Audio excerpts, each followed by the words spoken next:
Assalamualaikum warahmatullahi wabarakatuh. Jumpa kembali kita di dalam kelas rancangan sistem irigasi permukaan. Pada kesempatan ini saya ingin menyampaikan satu materi tentang bangunan dan saluran irigasi. Sebagai referensi, kita akan menggunakan Undang-Undang tentang Sumber Daya Air dan Keputusan Menteri Pekerjaan Umum tentang kriteria perencanaan irigasi. Baik, untuk materi bangunan dan saluran irigasi akan saya mulai dengan suatu pengertian tentang jaringan irigasi. Menurut Undang-Undang Republik Indonesia Nomor 7 Tahun 2004 tentang sumber daya air pada bab 1 pasal 1, bahwa yang dimaksud jaringan irigasi itu meliputi bangunan saluran, bangunan-bangunan utama, dan bangunan pelengkap yang merupakan satu kesatuan yang diperlukan untuk penyediaan, pembagian, pemberian, penggunaan, dan pembuangan air irigasi. Jadi secara ringkas, menurut Undang-Undang RI Nomor 7 Tahun 2004, yang dimaksud jaringan irigasi adalah satu kesatuan, mulai dari bangunan-bangunan utama, kemudian jaringan pembawa, itu termasuk adalah saluran-saluran, mulai dari saluran primer hingga saluran kuarter, kemudian petak-petak tersier, dan sistem pembuangan. Berikutnya, menurut kriteria perencanaan irigasi Kementerian Pekerjaan Umum tahun 1986, yang dimaksud dengan jaringan irigasi itu adalah seluruh bangunan dan saluran irigasi. Jadi berdasarkan pengertian tersebut, maka jaringan irigasi itu dapat dikelompokkan menjadi dua bagian, yaitu bagian tentang bangunan irigasi itu sendiri dan saluran irigasi. Sedangkan saluran irigasi terdiri dari dua tingkatan, yaitu saluran primer dan saluran sekunder. Berikut akan saya jelaskan tentang bangunan irigasi. Yang pertama adalah bangunan utama atau headwork. Ini didefinisikan sebagai kompleks bangunan yang direncanakan di dan sepanjang sungai atau aliran air untuk membelokkan air ke dalam saluran agar dapat dipakai untuk keperluan irigasi. Beberapa bangunan utama itu termasuk adalah contohnya bendung gerak, kemudian bendung karet, bangunan pengambilan bebas, kemudian waduk, dan bangunan pompa atau stasiun pompa. Bendung gerak adalah bangunan yang dilengkapi dengan pintu yang dapat dibuka untuk mengalirkan air pada waktu terjadi banjir besar, dan dapat ditutup apabila aliran kecil.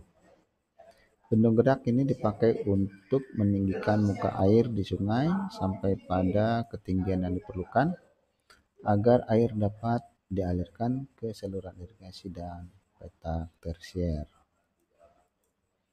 Kemudian bendung karet. Bendung ini berfungsi untuk meninggikan muka air dengan cara mengembangkan tubuh bendung dan menurunkan muka air dengan cara mengempiskan tubuh bendung yang terbuat dari tabung karet.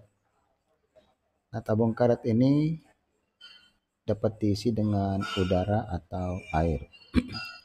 Proses pengisian udara atau air dari pompa atau air dilengkapi dengan instrumen pengontrol udara atau air atau yang disebut dengan manometer. Bangunan bendung karet ini terdiri dari tubuh bendung yang terbuat dari bahan karet dan pondasi beton sebagai dudukan tabung karet sendiri. Kemudian bangunan pengambilan bebas. Bangunan pengambilan bebas ini adalah bangunan yang dibuat di tepi sungai yang mengalirkan air sungai ke dalam jaringan irigasi tanpa mengatur tinggi muka air di sungai itu sendiri. Dengan demikian jelas bahwa muka air di sungai ini harus lebih tinggi dari daerah yang diairi, dan jumlah air yang dibelokkan harus dapat dijamin cukup ketersediaannya. Kemudian waduk atau reservoir digunakan untuk menampung air irigasi pada waktu terjadi kelebihan air di sungai atau surplus air agar dapat dipakai sewaktu-waktu jika terjadi kekurangan air. Jadi, fungsi utama waduk adalah untuk mengatur aliran sungai. Waduk berukuran besar biasanya mempunyai banyak fungsi atau multifunction, seperti untuk keperluan irigasi, pembangkit listrik tenaga air, pengendali banjir, pengembangan perikanan, pariwisata, dan untuk air minum, serta lain sebagainya. Sedangkan waduk yang berukuran kecil itu lazimnya hanya dipakai untuk keperluan irigasi saja. Dan terakhir tentang bangunan adalah bangunan stasiun pompa. Bangunan stasiun pompa atau rumah pompa ini berfungsi sebagai tempat pompa, mesin, dan alat-alat pendukung lainnya, dan juga untuk menyimpan buku catatan kegiatan operasional dan pemeliharaan pompa, serta fasilitasnya yang terkait.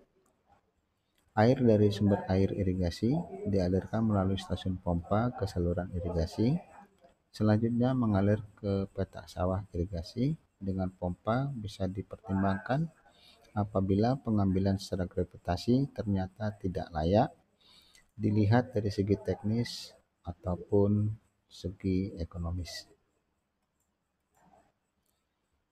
Nah, saudara-saudara, berikut tentang saluran irigasi. Saluran irigasi ini dapat dikelompokkan menjadi dua, saluran irigasi utama dan saluran irigasi tersier. Saluran irigasi utama terdiri dari saluran primer, kemudian saluran sekunder, saluran pembawah, dan saluran muka tersier. Sedangkan saluran irigasi tersier terdiri dari saluran tersier itu sendiri dan saluran kuarter. Saluran primer berfungsi untuk membawa air dari bendung ke saluran sekunder dan selanjutnya ke petak-petak tersier yang perlu diairi. Batas ujung saluran primer adalah pada bangunan bagi yang terakhir. Kemudian saluran sekunder berfungsi untuk membawa air dari saluran primer ke petak-petak tersier yang terhubung dengan saluran sekunder tersebut. Batas ujung saluran ini adalah pada bangunan sadap yang terakhir.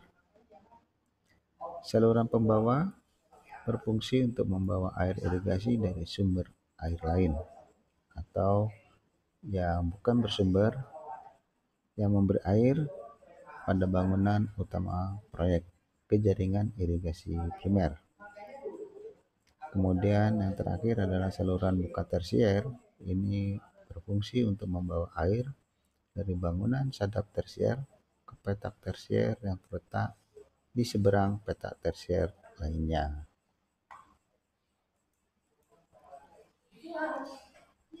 Kemudian saluran tersier berfungsi untuk membawa air dari bangunan sadap tersier di jaringan utama ke dalam petak tersier untuk selanjutnya dibagi atau dibawa ke saluran kuarter.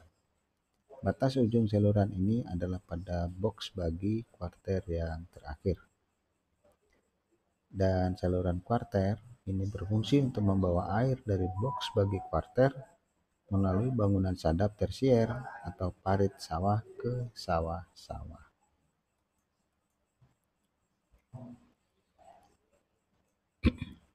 Saluran pembuang. Saluran pembuang berfungsi untuk membuang kelebihan air pada saluran irigasi utama. Terdapat dua kelompok saluran pembuang, yaitu saluran pembuang tersier. Ini terletak di dan antara petak-petak tersier, dan saluran pembuang kuarter terletak di dalam satu petak tersier. Saluran pembuang ini mengalirkan air yang lebih dari saluran pembuang sekunder keluar daerah irigasi. Pembuang primer sering berupa saluran pembuang alamiah atau sungai yang mengalirkan kelebihan air tersebut ke sungai atau ke anak sungai atau ke laut. Saluran pembuang sekunder menampung air dari saluran pembuang tersier dan membuang air tersebut ke pembuang primer atau langsung ke jaringan pembuang alami dan keluar daerah irigasi.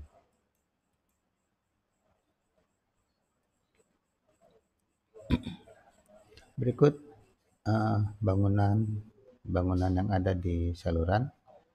Yang pertama, bangunan bagi dan bangunan sadap. Bangunan bagi dan bangunan sadap pada irigasi teknis ini dilengkapi dengan pintu dan alat pengukur debit. Tujuannya adalah untuk memenuhi kebutuhan air irigasi sesuai jumlah dan pada waktu tertentu. Kemudian bangunan pengukur ini dapat dibedakan menjadi bangunan ukur aliran atas bebas atau free overflow dan bangunan ukur aliran bawah atau underflow. Beberapa dari bangunan pengukur dapat juga dipakai untuk mengatur aliran air. Berikut beberapa tipe bangunan ukur. Bangunan ukur ambang lebar ini dia dapat mengukur dengan aliran atas tetapi tidak dapat berfungsi sebagai pengatur aliran. Kemudian bangunan ukur parsal atau parsal plumb ini dapat mengukur aliran atas, demikian juga tidak dapat mengatur. Bangunan ukur Cipoletti juga dapat mengukur aliran atas dan tidak dapat mengatur besarnya aliran atau debit.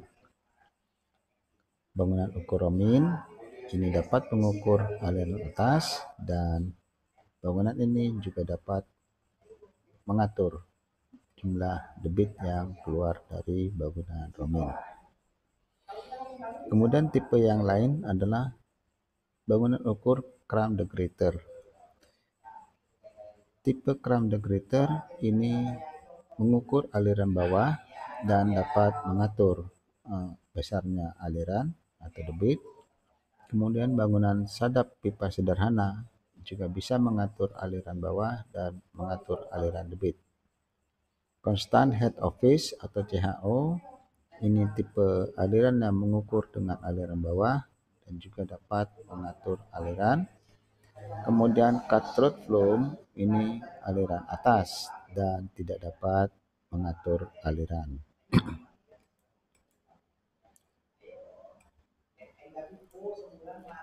Peralatan berikut dianjurkan pemakaiannya pada jaringan. Di hulu saluran primer, untuk aliran besar, alat ukur ambang lebar dipakai untuk pengukuran dan pintu sorong atau radial untuk pengatur. Kemudian di bangunan bagi bangunan sadap sekunder, pintu Romin dan pintu Cram de Gruyter biasa dipakai untuk mengukur dan mengatur aliran. Bila debit terlalu besar, maka alat ukur ambang lebar dengan pintu sorong atau radial biasa dipakai seperti untuk saluran primer. Kemudian peralatan pada bangunan sadap tersier ini digunakan untuk mengatur dan mengukur aliran, dipakai alat ukur Romin, atau jika fluktuasi di saluran besar dapat dipakai alat ukur Cram de Gruyter. Demikian yang dapat saya sampaikan untuk bangunan dan saluran irigasi. Semoga dapat dipahami. Terima kasih atas perhatiannya. Assalamualaikum warahmatullahi wabarakatuh.